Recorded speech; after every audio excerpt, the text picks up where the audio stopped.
నాకు దీంట్లో ఎంత అందంగా అనిపిస్తుంటే చాలా మంది విదేశీయులు మీ నాకు సరిగ్గా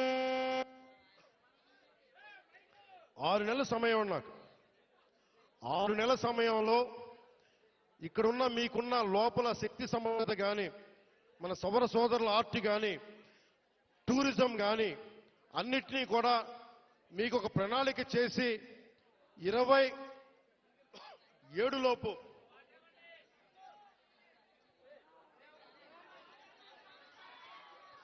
రెండున్నర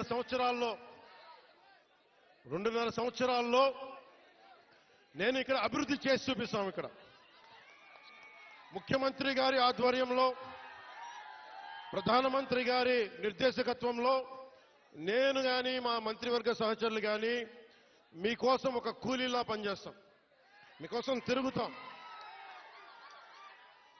చాలా మంది చేయడానికి సంసిద్ధంగా ఉన్నారు, మీకోసం పనిచేస్తాం. ఇంకొకసారి మాటిస్తూ మీకు 2 నెలలకు ఒకసారి 3 రోజులు మన ప్రాంతాల్లో నేను తిరుగుతా. అన్ని మన్యం ప్రాంతాల్లో 10 నుంచి 12 రోజులు మన గిరిజన ప్రాంతాలన్నీ తిరిగి ఎక్కడైతే నీళ్లు లేవు, ఎక్కడైతే స్కూల్స్ ఇబ్బందులు ఉన్నాయి, గిరిజన సంక్షేమ హాస్టల్స్ ఎలా ఉన్నాయి, అలాగే మనకి టూరిజం ద్వారా మీకు అభివృద్ధి ఎలా ఉండాలి, ఇవన్నీ ముందుకు తీసుకెళ్తామని తెలియజేసుకుంటూ, అలాగే మీ భూముల్లో పంటలు పండి మీకు ప్రకృతి వ్యవసాయంలో మీరు ఆరితేరేలాగా దానికి మార్కెట్ వచ్చేలాగా మేమందరం సాయశక్తిలో కృషి చేస్తామని తెలియజేసుకుంటూ మీ అందరికీ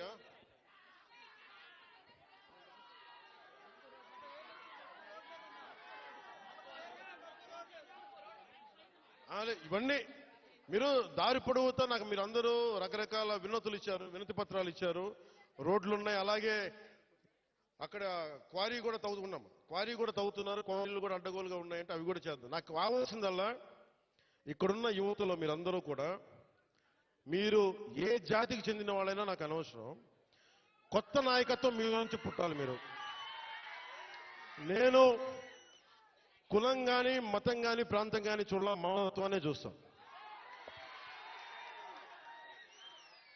అంటే డోలీల్లో గర్భస్రావం అయి బిడ్డను కోల్పోయిన తల్లి నా అక్క నా చెల్లిని చూడాల, నాతో నా రక్తం పంచుకు పుట్టకపోవచ్చు, కానీ చనిపోతే నా ఇంట్లో నా అక్కో నా బిడ్డ చనిపోతే ఎంత బాధపడ్డానో అంత బాధపడ్డాను.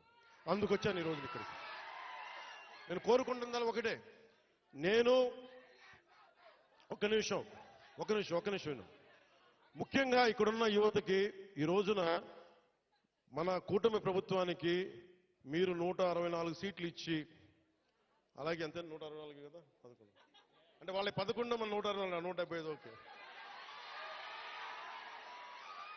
164 సీట్లు ఇచ్చి 21 ఎంపీలు ఇచ్చారంటే మేమేదో ప్రతి ఎంపీని బాధ్యత తీసుకునేలా చేస్తాం. ఎంపీ అంటే ఒకటే చెప్తున్నాం, మీరు ఢిల్లీలో కూర్చొని చాలాసార్లు చెప్పాను, కాదు మీకోసం పని చేయడానికి. నేను పని చేస్తా, పని చేయనిస్తా.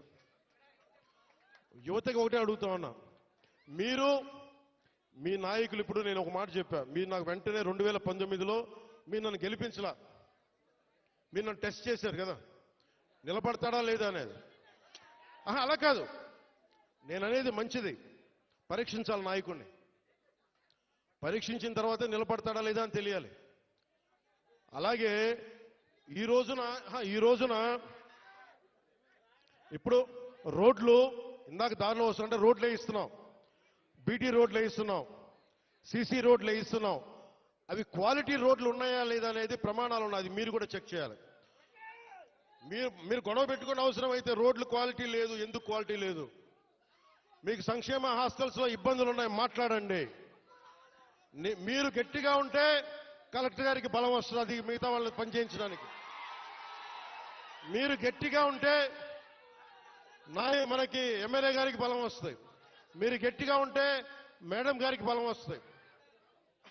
మీరు బలంగా ఉంటే మేము డబ్బులు ఎవరికి చెప్పండి, మనందరం కష్టపడుతున్న డబ్బులు, మనందరి డబ్బులు, ఎవరి దయా దక్షిణ్యాల మీద లేవు డబ్బులు, ఇక్కడ మన కష్టం ఇది.